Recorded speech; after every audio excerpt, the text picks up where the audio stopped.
comes and goes.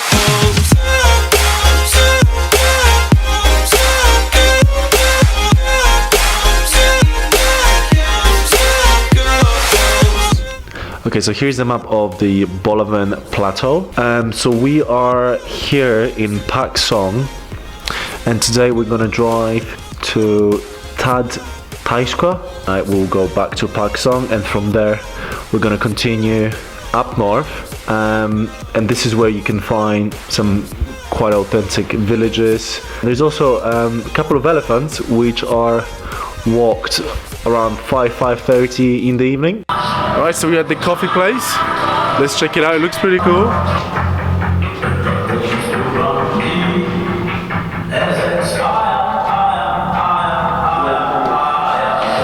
Tyson is going to make us a traditional, is it traditional coffee from Laos? Yeah. So, yeah, pretty exciting. We all love coffee. Yeah, we love coffee. Especially Edwin. Yeah, I love coffee. Each bag comes from a different village, different plantation. Different village. Our journey basically to Asia. What I'm doing is I'm doing a coffee pour over with 30 grams of coffee, which makes 3 cups of coffee. Every coffee tastes a little different from each village. I'm gonna do a Japanese pour over.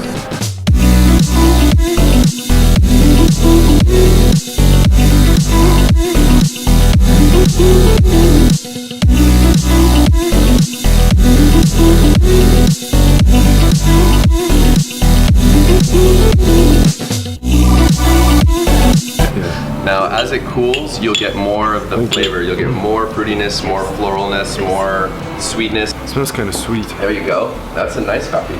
Damn yeah.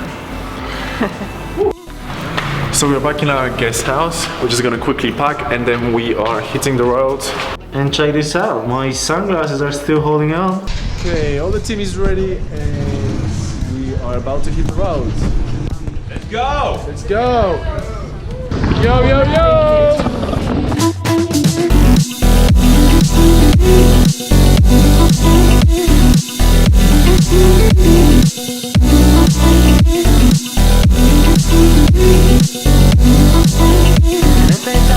Okay, so we arrived at the spot and we are now gonna walk. Start with the waterfall number 2, which is apparently the most spectacular. Yeah, 2, 3, 4, and 5, and then.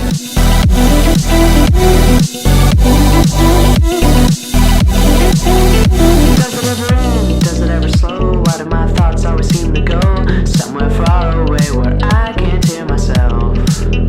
Day by day and after time, I just need to lay down the line. I can only take so much until I fall apart.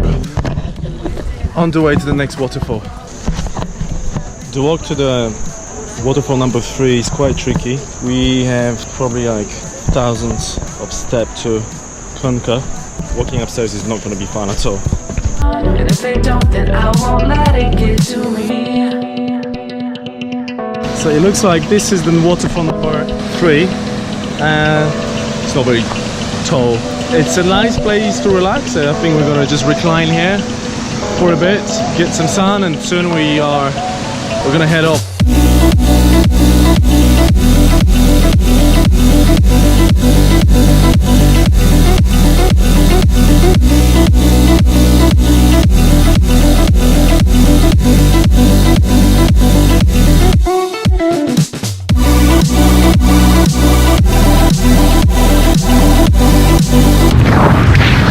Day number 3, and we're on the way to That's it. Oh yeah! Just check out how many people are working on this construction. We are on our way to meet Captain Hook. He's a local guy who's going to explain us a little bit about the coffee and the coffee plantations, and also about the local village.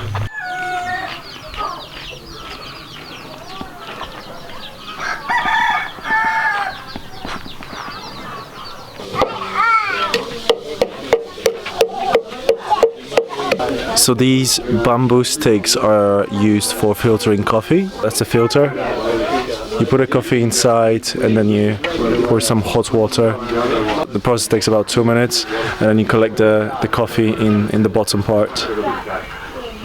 Awesome.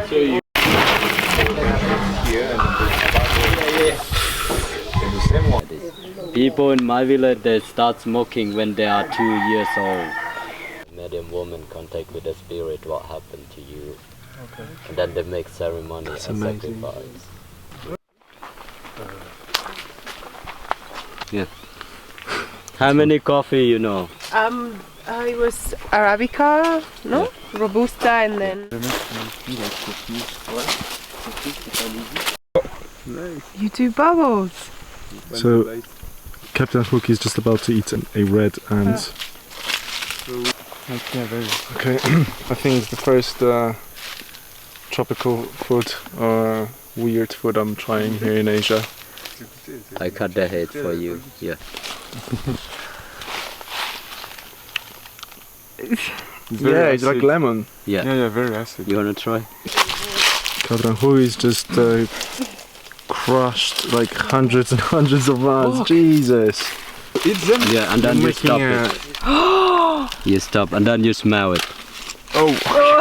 Show me. Yeah, it's not so strong. Like vinegar. I want to try too. Wow. Fuck. You, the man, we talk with the woman, why they use write letters and then they roll with the rock and then they throw. That is the parent, they don't know. But in my village, this one they calling the woman from the house. That is, they make a secret for the parent. They don't know who's the man calling her. They use this leaf calling. And then the girl, they come, you can talk with her. So as you can see, that house just behind me belonged to a family who was asked to leave the village and live in the forest for 5 years because their family member died, and they believed that the spirit of the person that died can miss the family and come back somehow. So what they do is just they ask them to, they make them leave the village and live in the forest for 5 years. It's been 2 years since I quit smoking, but I think it's worth it. Oh, you did.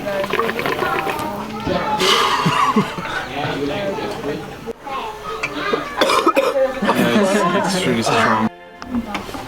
So to stay here in a village, you pay 50,000 kip per person, and you get breakfast and dinner. Very good value.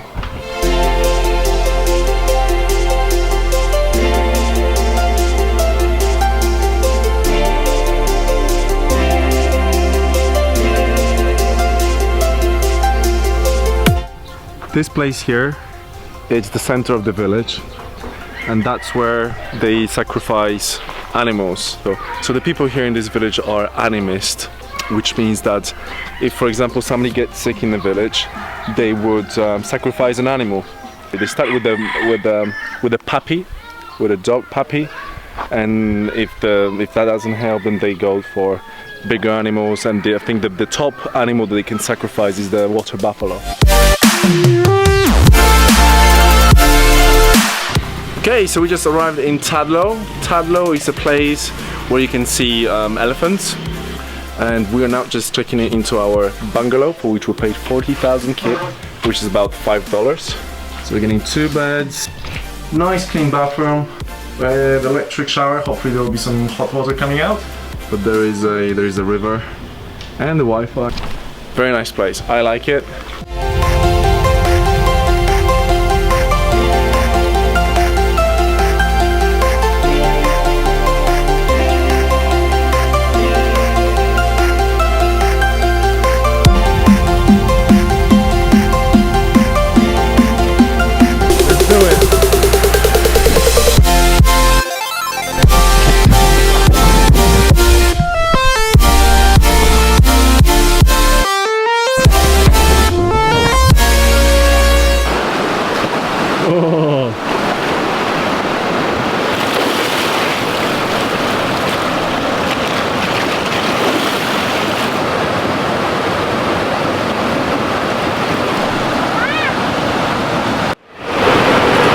30 elephant? 3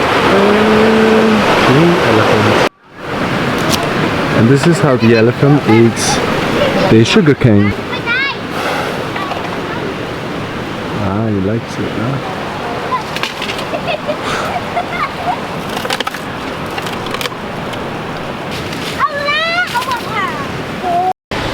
Just to summarize, I just want to say a few things about the loop. Well, first of all, I think this is something that you really have to experience, and if you're in Laos, get down to Pakse and you can either hire a bike, or if you have a motorbike, that's even better. I did a small loop with my girlfriend on one motorbike, under 100 cc's. Sometimes it was a little bit hard going uphill, but in the end it was okay. So you can do it on one motorbike with somebody else. The prices are very low, surprisingly. We pay for accommodation 40,000 kip last night, and we also stayed in accommodation for 60-70. So the prices are very affordable. The food is really inexpensive.